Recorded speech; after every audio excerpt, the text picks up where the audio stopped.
Hello दोस्तों, मेरा नाम है मोहित ठाकुर और आप देख रहे हैं ठाकुर एक्सप्लेन। और आज की इस वीडियो में हम 2019 में रिलीज हुई movie under your bed explain करने वाले हैं। तो अब बिना टाइम वेस्ट किए मूवी को एक्सप्लेन करना स्टार्ट करते हैं। मूवी की शुरुआत एक लड़के से होती है जिसका नाम मित्सुई होता है और वो एक लड़की के घर में उसके बेड के नीचे छुपा हुआ था। मित्सुई उस लड़की के बेड के नीचे छुप कर उसके पैर देख ही रहा होता है, तभी उस लड़की का हस्बैंड वहाँ आ जाता है और उसको उठाकर बेड पर फेंक देता है। इसके बाद मित्सुई उन दोनों के कपड़े उतरते हुए देखता है और फिर वो बेड जिसके नीचे मित्सुई था वो जोर जोर से हिलने लगता है। वो लड़की भी बहुत तेज तेज चिल्ला रही होती है, जैसे उसके साथ कोई जबरदस्ती की जा रही हो। यहाँ से अब ये कहानी फ्लैशबैक में चली जाती है जब मित्सुई स्कूल में हुआ करता था। स्कूल में मित्सुई हमेशा अकेला रहता था क्योंकि उससे कोई बात नहीं करता था। मित्सुई के होने या ना होने से किसी को कोई फर्क नहीं पड़ता था। ऐसे ही टाइम बीत जाता है और मित्सुई की स्कूलिंग पूरी हो जाती है और फिर वो कॉलेज में आ जाता है। एक दिन जब मित्सुई क्लास में होता है तो उसका टीचर उससे एक क्वेश्चन पूछता है जिसका आंसर उसको नहीं पता था। तभी उसको एक लड़की जिसका नाम चिहिरो होता है मित्सुई को पीछे से आवाज लगाती है और अपनी नोटबुक उसको देती है। चिहिरो की हेल्प से मित्सुई को बहुत अच्छा फील होता है क्योंकि इससे पहले उसके साथ किसी ने ऐसा बिहेव नहीं किया था। क्लास के बाद मित्सुई बहुत हिम्मत करके और डरते डरते चिरुही से कॉफी के लिए पूछता है। चिरुही भी उसको हाँ बोल देती है। अब वो दोनों कॉफी पीने जाते हैं और वहाँ चिरुही उससे उसकी हॉबीज के बारे में पूछती है। मित्सुई उसको बताता है कि उसको ट्रॉपिकल फिशेस बहुत पसंद है और उसका पूरा घर एक्वेरियम से भरा हुआ है। मित्सुई चिहिरो को बोलता है कि मैं तुम्हारे घर में भी एक एक्वेरियम फिट कर सकता हूँ और इसके लिए चिहिरो भी रेडी हो जाती है। अगले दिन मित्सुई एक्वेरियम लगाने चिहिरो के घर जाता है लेकिन चिहिरो उसको वहाँ नहीं मिलती। इसके बाद ये कहानी 11 साल आगे बढ़ जाती है जहाँ हम देखते हैं कि मित्सुई लास्ट बार चिहिरो से उस कैफे में ही मिला था। इसके बाद वो चिहिरो से फिर कभी नहीं मिला और तब से वो उसको ढूंढ ही रहा है क्योंकि वो उससे अभी तक भूला नहीं था। बहुत ढूंढने के बाद एक दिन मित्सुई को डिटेक्टिव की हेल्प से चिहिरो के बारे में पता चलता है। चिहिरो का एड्रेस पता चलने पर मित्सुई बहुत खुश होता है, लेकिन इसी के साथ उसको ये भी पता चलता है कि चिहिरो अब मैरिड है और उसकी एक छोटी बच्ची भी है। अब मित्सुई चिहिरो से मिलने के लिए निकल जाता है और उसके घर पहुंच जाता है। मित्सुई उसके घर के बाहर खड़े होकर उसके घर से बाहर आने का वेट करता है। कुछ टाइम बाद जब चिहिरो बाहर आती है तो वो देखता है कि चिहिरो बहुत कमजोर हो गई है और वो बहुत दुखी भी दिख रही थी। चिहिरो मित्सुई के पास से गुजरती है लेकिन उसको पहचान नहीं पाती। मित्सुई उसकी ऐसी हालत देखकर बहुत शॉक हो जाता है और सोचता है कि इन 11 सालों में ऐसा क्या हुआ जो चिहिरो ऐसी हो गई। अब मित्सुई डिसाइड करता है कि वो चिहिरो को बिल्कुल पहले जैसा खुशमिजाज बना देगा और ऐसा करने के लिए चिहिरो उसके घर के सामने एक एक्वेरियम शॉप रेंट पर ले लेता है और उसी के 3rd फ्लोर पर रहने लगता है। मित्सुई अपने रूम में चिहिरो की एक फोटो लगाता है और चिहिरो की ड्रेस पहने एक डमी को भी अपने रूम में रखता है। वो ऐसा इसीलिए करता है क्योंकि वो जब भी उस डमी को देखता है या टच करता है तो उसको एहसास होता है कि चिहिरो उसके आसपास ही है। रात को टेलीस्कोप की हेल्प से मित्सुई चिहिरो पर नजर रखता है और वो देखता है कि चिहिरो अपनी फैमिली के साथ डिनर कर रही है। इसी दौरान अचानक से चिहिरो का हस्बैंड उसको बुरी तरह से मारने लगता है और ये देखकर मित्सुई शॉक हो जाता है। अगले दिन मित्सुई चिहिरो के घर के बाहर जाता है और देखता है कि चिहिरो अपने हस्बैंड को ऑफिस जाते हुए बाय बोल रही है। जब मित्सुई उनको ऐसे देखता है तो ऐसा बिल्कुल नहीं लग रहा था कि रात को उन दोनों के बीच लड़ाई झगड़ा हुआ है, लेकिन जैसे ही चिहिरो का हस्बैंड वहाँ से जाता है तो हम देखते हैं कि रात की मार पिटाई की वजह से चिहिरो की एक आंख पर स्वेलिंग आ रखी है। ये सब देखकर मित्सुई समझ जाता है कि चिहिरो और उसके हस्बैंड का रिलेशनशिप नॉर्मल नहीं है। इसके बाद से मित्सुई ने चिहिरो के घर के बाहर एक बुके और एक कार्ड रखना शुरू कर दिया था जिसको चिहिरो हर बार डस्टबिन में फेंक दिया करती थी। चिहिरो ये भी जानने में बिल्कुल इंटरेस्टेड नहीं थी कि वो सब कौन दे रहा है। इसके बाद एक दिन चिहिरो मित्सुई की उस एक्वेरियम शॉप पर आती है और उसको देखकर मित्सुई बहुत खुश हो जाता है। शॉप में चिहिरो को एक फिश बहुत पसंद आती है लेकिन वो बहुत कॉस्टली होती है, इसलिए वो वहाँ से वापस जाने लगती है। लेकिन तभी मित्सुई चिहिरो को रोकता है और बोलता है कि क्योंकि आज मेरी शॉप की ओपनिंग है तो हम अपने पहले कस्टमर को फिश फ्री में दे रहे हैं। अब ये सुनकर चिहिरो बहुत खुश हो जाती है। मित्सुई भी ऐसा इसीलिए करता है क्योंकि वो चिहिरो को उदास नहीं देख सकता था। अब इसके बाद चिहिरो फिश टैंक फिट करने के लिए मित्सुई के घर जाता है। जब फिश टैंक फिट हो जाता है तो चिहिरो बहुत खुश हो जाती है। चिहिरो को खुश देखकर मित्सुई भी खुश हो जाता है। इसी दौरान चिहिरो किसी काम के लिए किसी दूसरे रूम में जाती है और तभी मित्सुई उसके घर के कीज चुरा लेता है। कुछ देर बाद वो उन कीज की कॉपी बनाकर उसको वहीं रख देता है। इतना ही नहीं, मित्सुई एक लाइटर में माइक फिट करके चिहिरो के बेडरूम में रख देता है जिससे वो चिहिरो और उसके हस्बैंड के बीच की सारी बातों को सुन सके। इन सब के बाद मित्सुई वापस अपने घर चला जाता है। अब रात को जब चिहिरो का हस्बैंड घर आता है तो उस माइक के थ्रू मित्सुई को ये पता चलता है कि चिहिरो का हस्बैंड उसको बहुत मारता है। ये सब जानने के बाद मित्सुई को बहुत बुरा लगता है। फिर अगले दिन जब चिहिरो अपनी बेटी को बाहर घुमाने ले जाती है तो मित्सुई चुपके से उसके घर के अंदर जाकर फिश टैंक को साफ कर देता है और लाइटर में लगे माइक की बैटरी भी चेंज कर देता है। अब ऐसे ही करते करते कुछ दिन बीत जाते हैं। एक दिन जब मित्सुई सफाई करके चिहिरो के घर से बाहर निकल रहा होता है तभी उसको याद आता है कि वो चिहिरो के घर की डुप्लीकेट की को चिहिरो के रूम में ही भूल आया है। लेकिन तभी चिहिरो भी घर लौट जाती है क्योंकि अब मित्सुई के पास कीज लाने का बिल्कुल भी टाइम नहीं था, इसलिए वो कीज वहीं छोड़कर वापस अपने घर आ जाता है। ऐसे ही कुछ दिन और बीत जाते हैं और अब मित्सुई को फील होता है कि ऐसा रोज रोज चिहिरो के घर चोरी चुपके जाना सही नहीं है, इसलिए वो एक दिन पूरी तैयारी के साथ चिहिरो के घर जाता है और उसके बेड के नीचे छुप जाता है। रात को जब चिहिरो का हस्बैंड घर वापस आता है तो वो बेड के ऊपर चिहिरो के साथ हो रही जबरदस्ती को महसूस करता है और बहुत दुखी होता है। फिर अगली सुबह जब चिहिरो का हस्बैंड सोकर उठता है तो उसको मित्सुई का भेजा हुआ वो कार्ड मिल जाता है, जिसको देखकर उसे बहुत गुस्सा आता है और वो अपनी वाइफ यानी कि चिहिरो को बहुत बुरी तरह से मारने पीटने लगता है क्योंकि उसको वो कार्ड देखकर लगता है कि चिहिरो का किसी के साथ अफेयर चल रहा है। मित्सुई ये सब देखकर बहुत दुखी हो जाता है और बहुत रोने लगता है क्योंकि इस बार चिहिरो की पिटाई उसके भेजे हुए कार्ड की वजह से हुई है। आधी रात को जब चिहिरो का हस्बैंड सो जाता है तो मित्सुई भागकर बाथरूम में जाता है और वहाँ वो देखता है कि चिहिरो के हस्बैंड ने उसको बहुत बुरी तरह से मारा है, इतना है कि वो खुद से उठ भी नहीं पा रही थी। मित्सुई चिहिरो को बाथटब से बाहर निकालता है। चिहिरो इस टाइम बेहोशी की हालत में होती है,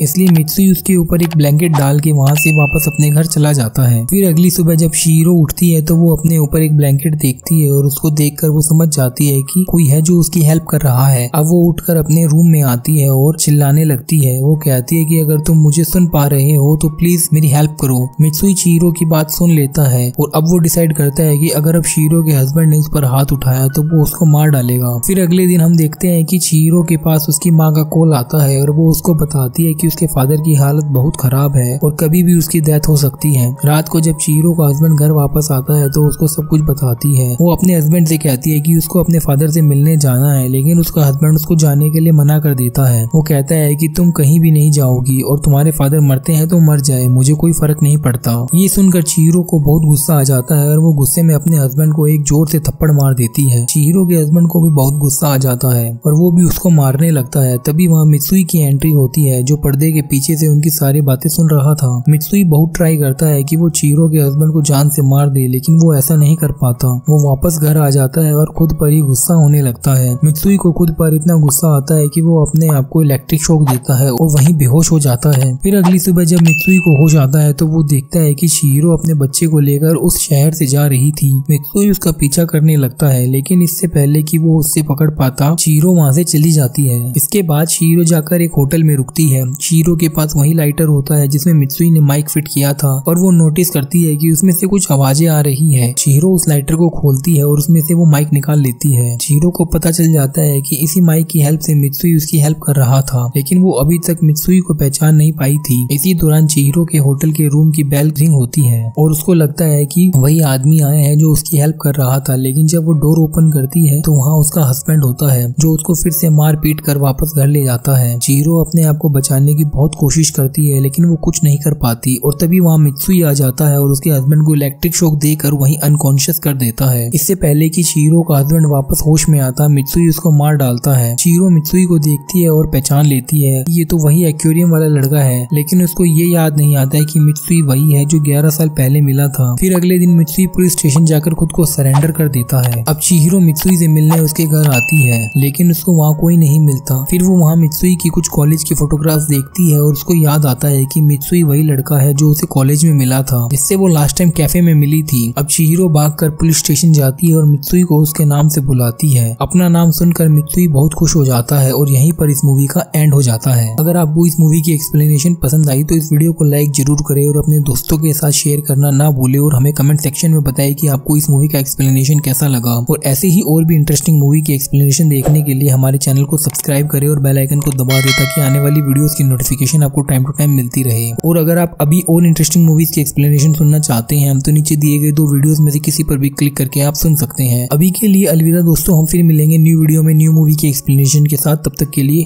थैंक यू।